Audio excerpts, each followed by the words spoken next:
listen. Never in my life associated the word boring with baseball. We know what's up. Me? Yeah. Famous? Yeah. And I'm like giddy over there smiling like, we're about to win this shit. Did everyone give you crap? Give me a good host story. I'm not picking it up. We both love the game. We talk about it every day. Get on baseball. Having some popcorn, you're fooling around your phone. I'd have to wait in line for 3 hours. Hang on, because it's about to be a wild ride. There's no two human beings on the planet I'd rather be talking to right now than Ian Happ and Dakota Mekkes of the compound. That's a fact. It's a fact. It's I feel the Audacy brotherhood, the bond. Yes. Hello. I just so people know your voices. Ian, how are you? Good. Thanks for having us on. We're happy to be a part of Audacy and happy to be here today. Oh yeah. And Dakota, say hello. How we doing? I think a lot of people would have known Ian's voice, but probably not many people would know mine. So. Listen. I know both your voices. You've been doing an awesome job for a while now. So I'll get to the two times, Ian, that we have met that you absolutely don't remember, but it'll be a good test for you.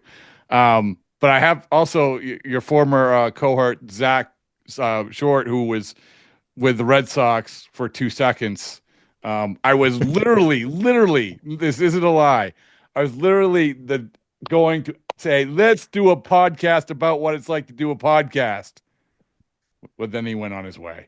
So it was literally, like you said, I think it was 7 days, 8 days. He was a Red Sox. That, man, if that. But it doesn't matter. It's all good. And so I do want to. So there's a couple things we can talk about. We can talk about whatever you guys want to talk about. We were just talking about sort of before we got on about the Netflix stuff, and I do want to sort of get into that in terms of how if that might affect baseball, how baseball might affect documentaries going forward, which I find really interesting off of this Red Sox the Clubhouse documentary thing. But I do the basis, the foundation for what I really want to talk about with you guys is podcast. So you guys have the podcast, The Compound, every Wednesday, correct? On Audacy, and obviously the Marquee Network as well, correct? Yep, it goes out on Audacy every Wednesday, and then it comes out on Marquee television and then Marquee YouTube as well, which has been great.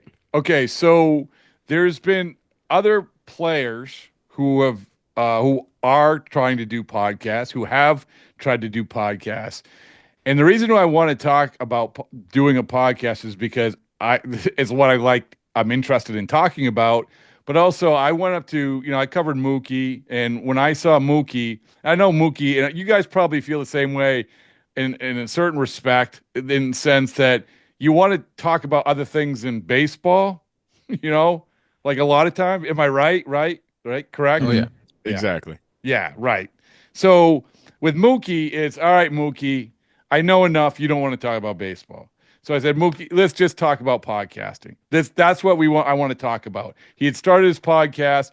So 20 minutes later, we have this great conversation. He talks about how podcasting had made him a better listener, a better human being, because, and this is where I want to start with both you guys. This is what Mookie said to me, or when we were talking about this, is that, when you're in front of your locker and you talking to the media, a lot of times, for better or for worse, it's like, hey, man, I get it. I'll answer your questions. We may have a conversation, but there's not a lot of you have to listen and say, oh, yeah, that's a good question. Let's talk about that a little bit more, because either you want to get out of there or maybe there's just not enough time. What podcasting did for Mookie, he said, was basically allow him to say, hey, all right, I'm a better listener. I'm a better listener at a dinner party. I'm a better listener, to my significant other, whatever it is. And certainly I'm a better listener when it comes to sitting down for a conversation about baseball or other things. Ian, I'll start with you. So where I'm coming from probably. When a reporter comes up to you, there's nothing against you. It's fine. But I would imagine doing this podcast, it made you view things through a different prism. And if I'm totally full of hooey, let me know. But I just wanted to start there. Yeah, I think when you're in getting interviewed by a reporter at your locker or wherever, there's just not a ton of upside. You know, you can give the best quote you've ever given, and that's going to be about it. You know, the quotes that really get pushed out there are usually the bad ones. They're usually the negative ones. You know, you're just trying to give the best answer you can, defend your teammates, you know, prop up somebody for a job well done.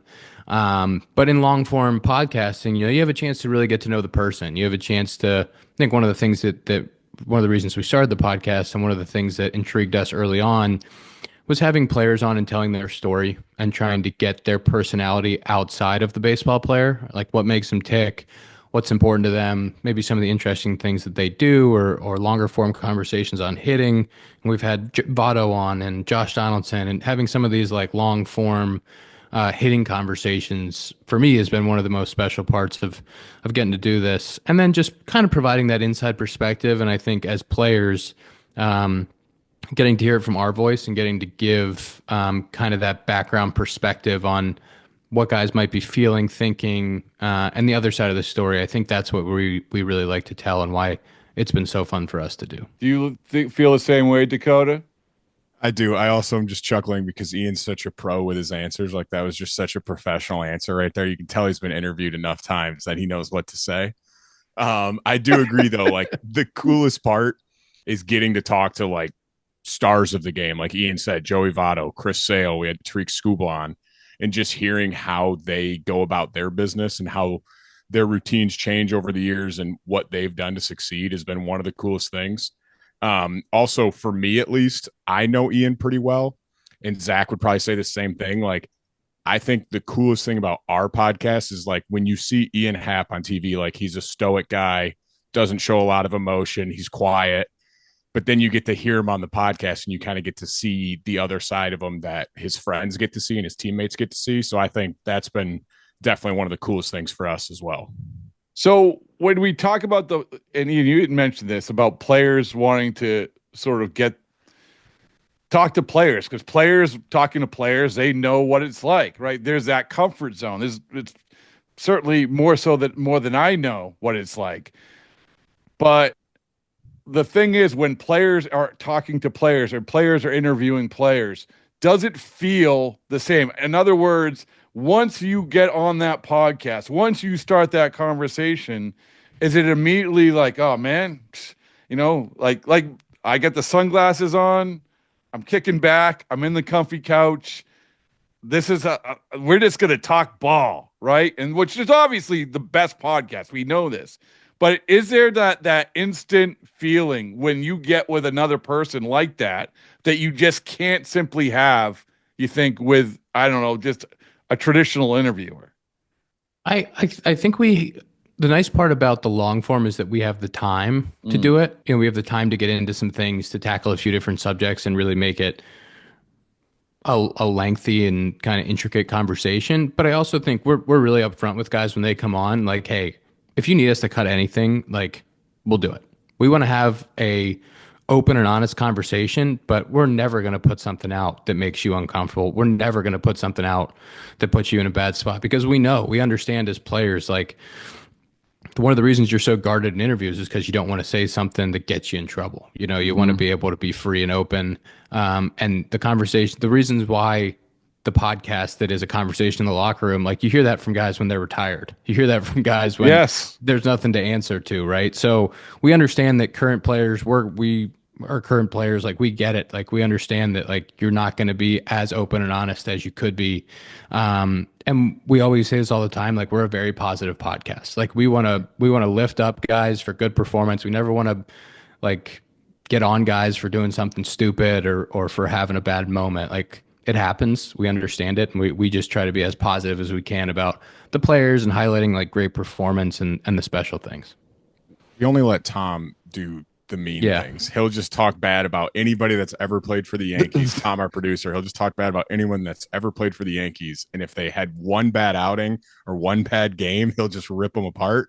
But we let him do that, and we lift up the other guys. Well, he's the Yankee fan, so even if somebody played for the Yankees, if they didn't perform well, he gets on them, and we have to really rein him in. We have to take him to positive town. So exactly. If someone comes on and they're talking and you're like, and you got them in the rocking chair, right? Let's be honest. This is the goal of any podcast is, I say this, I said it with Xander. Xander was on, Xander Bogarts, and say, hey, listen, once Xander swore in the first 10 minutes, I'm like, here we go. Like, it's two guys talking, right? But you guys must feel that way. But at the same time, I think that what you're saying as well is, hey, listen, I don't want to be perceived as having you say something. I know you're comfortable, but we don't want to have you say something that, listen, we know how it is. If you say something and you're going to get you in trouble, or maybe you're a little too loose or whatever. Are your senses, in Dakota, I'll go to you on this, are your senses up for that? You know what I'm saying? I'm not saying you have to protect them, but there is that, hey, this is difference between the locker room and the podcast, For sure. And that's like Ian said it, like we'll tell guys like before we even start rolling, like, hey, let us know at the end. Like if there's anything you said and you're like, I probably shouldn't have said that, like we'll cut it. But I think you can tell early on in most interviews talking with guys, most of the guys we have on, I feel like Ian or Zach or I have had like a previous relationship with. Like, for example, we had Chris Sale on and we asked him, like, hey, if you're comfortable telling it, like, we'd love to hear the story about cutting up the jerseys. And he's like, oh, I don't mind at all. Like, I'd love to tell that story. So it's kind of just feeling that out and being like, all right, like, if you're good with it being out there and like telling exactly what happened, like, that makes it a lot easier for us. And we can kind of move the conversation along a lot more smoothly when guys are open like that. So it's definitely like a feeling out process early on in the interview of seeing the way things are going to go depending on each guy. Well, I'll come back to it. Do you guys feel like you're better interviewers? Do you feel you're better conversationalists? I think Ian is very good at running the interview and I'm good at like chiming in with questions. I don't think I could do what Ian does of like having a structure and keeping things on the rails. I think it's nice having Ian to like reel me in sometimes. I think we've definitely gotten better as a group. Like, I think all of us have gotten better at doing this. We're 255 episodes in. Like, we've gotten a lot better at doing it. We've gotten a lot better at asking questions and keeping an interview going, keeping a flow going, and just amongst ourselves, like just going out and having 5 or 6 topics to talk about and tackling them and having good conversation. Yeah, we've definitely gotten a lot better since first 10 episodes. I mean, listen, that's how it works, right? I mean, it's but that you guys, the great thing about listening to your podcast is that it is conversational. And also a big part of it too is you like each other. Like, I think this is such an underrated thing. It's just liking each other and respecting each other. And the people you have on, you respect and you like them, I would imagine, for the most part. But I do want to come back to, this is going to be pro segue from what we were talking about before, Ian, about the Netflix documentary. And really, I look at that like, where is this going to go? Are they going to do this? You had talked about the F1 series. You have the golf, you have the tennis, you have all this, and it always draws you in. But one of the things I think has always been a problem with baseball, and I think this is what Netflix was trying to crack through, is that baseball was perceived as one of the most guarded of the sports. You guys said it, right? Like, yeah, sure, you feel comfortable talking to each other as players, but still, it is probably more guarded than other sports. I wanted to get your guys' perspective on that perception, and if you think that's changing at all in the last couple of years. I think it's real. I think there is a bit of baseball that's the unspoken rules. I don't think that it's a bad thing. I think that having respect, like, I think this is how I feel about it. I don't know, I guess it isn't everybody's perspective, but my feeling is I have so much respect for the guy across the field that's doing the same thing that I'm doing. It's so hard. And I have a lot of respect I compete against the pitcher. When I'm facing that guy, I absolutely hate him, but I have a lot of respect for what he's doing. And so I don't pimp homers. I don't show up that guy because I know the work that he's put in to be in this position and what he's trying to do out there to get me out. I understand like what goes into it. Years and years of playing this game and working in the offseason and putting in the work to try to get to this level. I know that we're all competing against each other at the highest level. So I have nothing but respect for that. And I think that that's a good thing. I think that the amount of respect across the field is what makes this game so special and so beautiful. And so I think that part of it, as far as once you go into Netflix, like getting that bite of the negative talking towards another person. Like, I think that baseball is guarded, but I think it's almost a respect thing. And that's something that's been passed down, generation to generation from Lester and Riz to me of, man, I want to compete and I want to kill that person when I'm out there on the field, but I respect the hell out of what they're doing and why they're doing it. How about you, Dakota? I couldn't agree more. It's definitely, I do agree that baseball is a little more guarded of like the stuff behind the scenes kind of stays behind the scenes more like for a good reason, if anything. Like you'll see, I watch like Full Swing, the golf documentary, and you'll hear like guys kind of talking shit about other players on tour. And it's just one of those things where once that gets out there, it kind of looks a certain way for that guy, whoever like makes the comment. So like if for whatever reason Netflix is in there and they hear Ian being like, man, I just rake off of Corbin Burns. Like I can't wait to face Corbin Burns. I'm hitting a bomb off this guy every time. Like that's something that just gets out there and it has a certain look on Ian where it's like, oh, this guy like talks a lot of shit. Like, I don't know if I like that. I think it's cool. Like a lot of people love seeing that behind the scenes stuff. Like it's super interesting to see all the behind the scenes work of like the daily routines, what goes on at BP, like what are guys doing on flights, stuff like that. Like people want to see all that and are super interested in it for good reason. But there's definitely a fine line of, like Ian said, of like keeping the respect factor there for the players that are part of the documentary and like what they may or may not be saying. So you guys tell me if you agree with this or not. It's fine if you don't. But you both were very, very good in articulating that. And I think I want to add one part of it in, which is in a baseball season, it's number one, it's the longest season. You guys know you're around each other more than your families. There's no other sport like that. And there's probably a very real hesitancy to have to, knowing that you would have to walk in and face that person every day. Like, so Ian, you got me thinking about the F1 thing and Dakota, you talk about the Full Swing and all these other docs. They don't have to go in and necessarily every single day be in that locker room with that guy or something. And I'm not even talking about talking shit about your teammates. I'm talking about, hey, what are you doing? Like, what are you doing saying that? What are you doing? And that dynamic is unlike any other sport.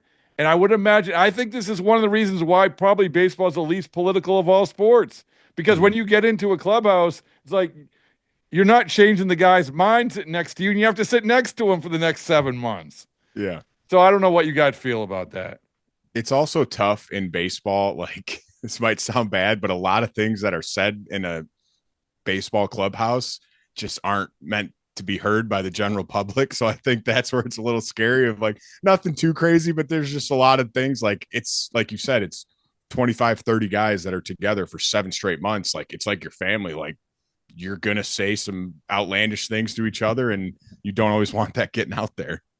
And like, yeah, you're with these people for 200 straight days plus with spring training. You talk about like the guys on day one that you're best buddies with. You're like, this guy's awesome. Day 200 might not be awesome anymore. Right. A guy day 200, that guy might be really getting on your nerves. But it's what make this game special. Like you have to do it with that group, and you have to do it for almost 8 straight months. And there's a special bond there, and I think that baseball's pretty reluctant to let everybody in. I do think I think it could be good for the game. I think that there should be cameras in and around playoffs all the time. There should be more access in the playoffs. There should be more things. How great was the Jordan documentary? Like things like that, like the WBC. WBC should have cameras all over the place. That's what the doc time. should be, right? Absolutely. Like there should be things, special events. There should be things that are very well documented to help with fan engagement because the game's in a really healthy place. It's the best baseball's ever been from a performance standpoint. And like, we should highlight these players. We should market them. It's a special time. But we have to do it in a thoughtful way that it's not intrusive, but at the same time, it's getting fans to engage with the sport in a new way. I mean, I'm with you. Who would be the player? We were talking about this. We've talked about the doc a few times on the podcast. And we're like, oh man, only if this guy was involved, only if this guy was involved. Because what they do, right? Like it's the same construct for all these things. You pick guys and you follow them. Like even in this one, in the baseball season, they picked Duran, they picked Casas, they picked Bayo, right? And they follow them. So who would be your guys? If you could say, no, with the understanding it's not going to happen, but who would be like, oh, like that's the guy they should follow. That would take baseball to another level. I've got two. I've got All two right. that jump to my mind right away. First one, Zach would love this. I think Kike Hernandez would be great. Okay. As one of like, if they did like multiple Dodgers, like Kike Hernandez, and then like, I don't think you could get Shohei to sign off on that, but maybe you get like Mookie and Freddie Freeman. And then the second one I thought of was Jazz Chisholm. I feel like he would just be electric. I like both those. I like that. Yeah, absolutely. How about you, Ian? That's a good question. Yeah, I think Mike Trout's one of the most. I'm a big Mike Trout fan. I'm a big Mike Trout fan. He's got a man crush on Mike Trout and He's Tommy Edman. Those are his two favorite players in the whole league. He's unbelievable. I think Trout. I mean, if you look at his career numbers and what he's done, obviously in the last couple of years, he hasn't gotten the same pub that he got 5 years ago. But man, watching Mike Trout come back from an injury and hit 8 home runs in the first 2 weeks, give me that, Doc. That is a good call, but that's your boy. So I say it's good. It's a little something of everything, right? You have the unbelievable player, and you have the personality. But I'm going to throw one out. We mentioned this, and again, I say that I don't know if you guys get along. You don't have to say anything. Tommy Pham. Yeah, I've heard a lot of good things about Tommy Pham from Scott F. Ross. He's got a great story too. Yeah, and he's played for bunch teams, like 10 teams. Did you guys see the thing on social media? I think it was yesterday, where he's out an hour before the game, waiting for his Uber Eats order on the sidewalk. Which don't see that much. I was going to say, Ian, correct me if I'm wrong. That's like in the minors, that happens all the time. But in the big leagues, you typically are like, hey, like you ask like the club, you're like, can you go grab my whatever you ordered? Must have not been a great pregame spread. No. All right. Okay. Ian, here's a test. Can you name the 2 times that we met? Boston Clubhouse last year. Do you remember what we talked about? You talked about the pod? No, we talked about your Cape Cod League. Yeah. I was going to say the other one was Cape Cod because we talked about Cape Cod. Yeah. We may have talked about it. Yeah, real quick. Yeah. And the other time, you won't remember this. Ever see this book? No. You are a published author, my friend. Really? Yeah. So this is Dakota. I don't know if you a damn near perfect game. Yeah. Written by 2 co-authors, Joe Kelly and Rob Bradford. Yeah. One of those are me.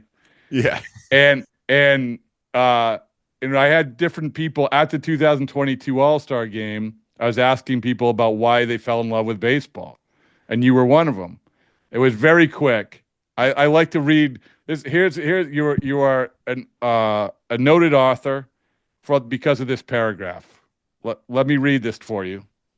It was a very good paragraph. You fall in love with baseball watching your brother, your father, and your friends. I know I did. It made you look forward to being around to play the game with all of them. More than any other sport, it's generational. From grandfather to father to son, it's just such a beautiful game that teaches you so many life lessons. Wow, that's good. That was good. Ian. That was real good. Wise philosopher said that. That was good. That was. Now you know what you get a free book. There we go. I need a copy of that. Yeah, it's got you in there. Yeah, it's fun. Joe sat down. The highlight was Joe sitting down with Manfred for 45 minutes.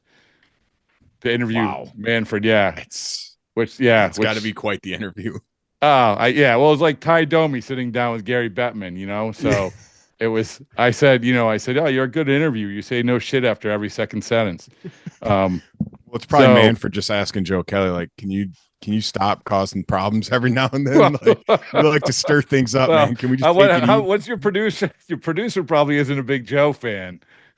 I bet he's not. I bet We he's got to not. get him going on Joe Kelly, No, but there's yeah. no way. There's no way he likes Joe Kelly. No, I don't think so. Let me ask you guys, who do you think, what first base coach holds the record for most expensive sunglasses? Mike Napoli. Mike Napoli. There That you go. was- There that you was go. a layup. Guaranteed. There you go. And what NFL coach does he pattern his sunglass style after? Is it Mike Tomlin? No. Ian's a huge The football Dolphins guy. coach? Ian, come on, Yes, this is you. the Dolphins coach. The What's his Dolphins. He's a name, big Ian? Dolphins fan. He's a Ian, big say Dolphins his fan. name. Say his Yeah. name, Ian. There's no way you know it. Big football guy. I always give Ian a hard time because he's not big into other sports besides All right, baseball. laser really. focused. Mike, Yeah, exactly. Mike McDaniel. Yep. That's it. Yeah. Knew that. Yeah. And if you see, Napoli has a Japanese baseballs and boring shirt kicking around. Well, he did last year anyway. So does Managa. All right. By the way, congratulations. You have a new player with the Cubs. See this, Ian? I did not. Drew Pomerantz. Oh, I mean, he I got don't. me out a few times. Yep. So good career, friend of the program, good pickup. So I just wanted to break that news. All right. I want this to ask you guys respectfully what you know about your draft. This is one of the things I think, Ian, when we talk, I love talking about drafts. I don't know why. I love talking about the origins of where guys came from. So, Dakota, you first. Okay. 10th round, 2016 draft. Yep. You confident in who else in that draft, in that round? You scoured outside of the Cubs. No, whoever was picked in that round By the Cubs, right? No, just No, cool. who was picked around you in the 10th round? yeah, who was Nobody. picked? Yeah, so Zero. I have couldn't tell you a two single questions. person. Two questions. Yeah. Number one, what All-Star was taken in the 10th round of the 2016 draft? I don't know if I could tell you a single player from a Oh, you different don't? team that was Okay. in that draft. Well, you're not going to get this. I only know the Cubs guys. Santiago Espinal. Oh wow! I You did didn't not even know. That. remember he was an All-Star. But there you No. go. Okay, second question for that. Who had the highest signing bonus in that round? Was it me? That was you. Sick. I was gonna say the fact you were Yes. asking me, I was like, it might be me. I was over slot. That was you, Yeah, baby. Yeah. I'll What do you take that. remember? Let me ask you about what do you remember about how do you become the highest signing bonus in the 10th round? I just remember I got drafted after my redshirt sophomore year, and I went to Michigan State, loved it there. I had like a number in my head that I wanted when it came draft time, and I was like, if I don't get this number, I'm going back to school. Like all my best friends were coming back. Like I wanted to go back to school. I got some calls from other teams in like the 6th, 7th round with like a lower number, and I was like, nope, I want to go back to school. And then in like the 8th round, my advisor at the time called me and like gave me the number that the Cubs offered. And he's like, you won't get a better offer. And I was like, all right, let's do it. And I remember it was a tough decision, but it was cool. It was a really, really good moment. One of my favorite questions is, did you have a party? No, I literally was watching this. This is going to sound sad, but it really isn't. Like I was just watching it by myself on the computer. My parents were working and I was just like watching it on the computer. And I was like, oh, cool. That's me. There's nothing wrong with that. No, it was just very No, chill. And then I it's- like told my parents, I was like, yeah, I just got drafted. It's subtle. All right. Yeah. All right, Ian. First round, 2015 draft.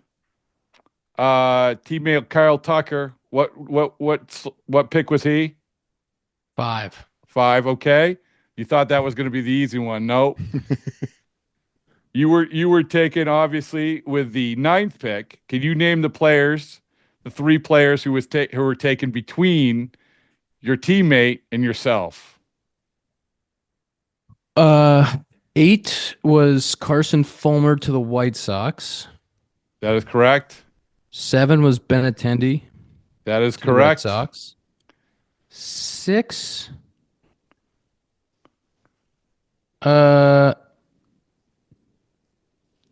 Jay? Yes, Tyler Wow. J. Tyler From J. Illinois, Big Ten guy. Yeah, excellent job. It For makes it bonus, it makes it a little easier when you only have 8 people taken before you.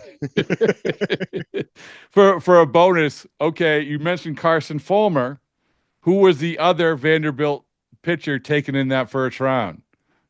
Bueller. Yeah, that's correct. That was almost too easy. That was too Yeah. easy. Did you? So the obvious. I also want to ask you: did you have a party? Not a party. I just had friends, not even friends. I had family at the house watching it. That was it. And it turned out to be a pretty good draft. A lot of those guys made it up quick and kind of 16, 17, and a lot of guys from that first round of that draft have become very successful big leaguers and lucky enough to play with 2 of them. It's a good draft. The what did you go where you thought you would?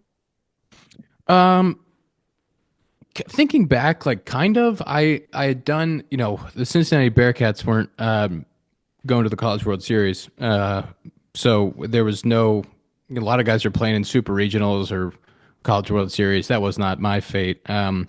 We were out of it right when the college season ended, so I got to go do a couple of workouts, like pre-draft workouts. There was I went down and worked out for Texas, and I think they picked 4. And so I didn't think that was going to happen.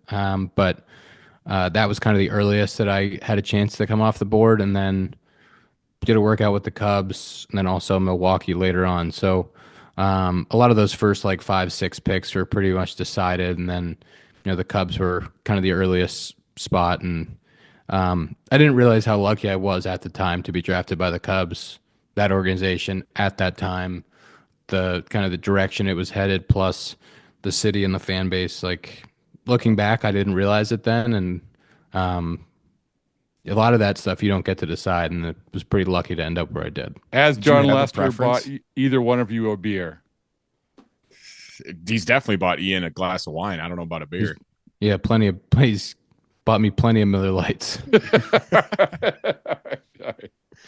One of our favorites, and also part of the open of the Baseball Isn't Boring podcast. All right, guys. So I really appreciate all your time and your expertise, and most importantly, man, I appreciate what you guys do. Like, to come back to it, what we were talking about. A lot of players, they try to do this. It's tough, man. Like, it's tough. Like, that was the other part of this. You guys do it. Like, you are in it to win it. How many episodes now? 255. 255 last night. Yeah, it's the scheduling part's hard. Being consistent is hard, and we've been consistent. That's the one thing that every week we're recording an episode, no matter what the schedule is. When Dakota was playing all over the place, I'm on the West Coast, he's on the East Coast, Zach, and all over the place for the last few years. We've found a way to record these episodes. It's been an amazing way for us to stay connected with each other and to get an hour to talk every week. That's the most special part for us, is that we get to see each other once a week and talk baseball for an hour or talk life for an hour. And we've been lucky to do it, but it's that's the hardest part for anybody, is just being consistent and getting to a place where people can expect the podcast to come out once a week. Yeah, isn't it cool though once you sit down and do it? Like I always said that this is the easiest part, right?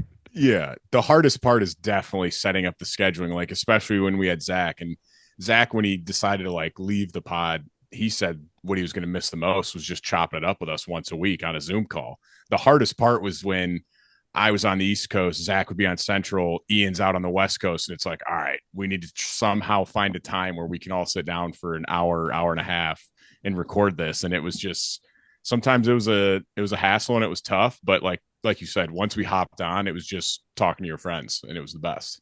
Best. Yeah, it is the best. I really appreciate you guys. Thank you for everything. And again, we pay in smiles and in Baseballs and Boring t-shirts and Audacy backpacks. So, and microphones. So I appreciate it, guys. Thank you. Yeah, thanks for having us.